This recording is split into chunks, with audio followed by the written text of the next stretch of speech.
उन बच्चों को पढ़ाना सबसे टफ होता है जिनका पहले पढ़ा हुआ होता है। एक म्यूजिक के टीचर थे, उनके पास कोई आप जैसा एक बच्चा गया कि सर म्यूजिक सीखना है, कुछ भी नहीं आता, क्या का कक्का ही नहीं आता है म्यूजिक में, और सर ने कहा आइए कल शाम को 6 से 7, 5,000 रुपए फीस है मेरी, मैं सिखा दूंगा। आपके पीछे पीछे मैं गया और मैंने ज्यादा कहा सर वैसे तो खूब सारा आता है म्यूजिक, सारेगामा पता नहीं सर मेरे को बताइए, थोड़ा थोड़ा मैं गा भी लेता हूँ और थोड़ा आप और सिखा देंगे तो ठीक हो जाएगा। तो सर ने कहा ठीक है कल 6 से 7 तुम भी आना और 10,000 रुपए फीस है। मैंने कहा क्या बात करते हो, अभी जो ये आया था इसको कुछ ही नहीं आता, इसकी थी और मेरे को खूब सारा आता है और मेरे से। सर ने कहा पहले जो आता है उसको मिटाना पड़ेगा।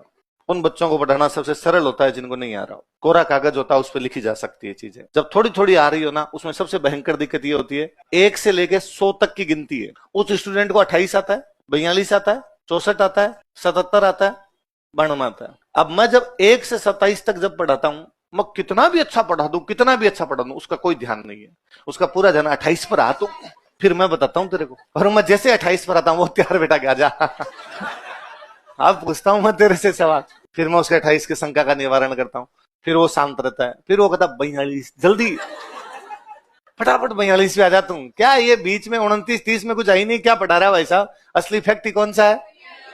तो मैंने 28, 42 याद नहीं करने अपने को 1 से 100 तक की गिनती है, इस पूरी गिनती पे ध्यान देना है, पूरी बातें सुननी है। इतनी बात तू मान के चल, मैं इतने वर्षों से पढ़ा रहा हूं तो मैंने कुछ सोच समझ के लिखवाए होंगे।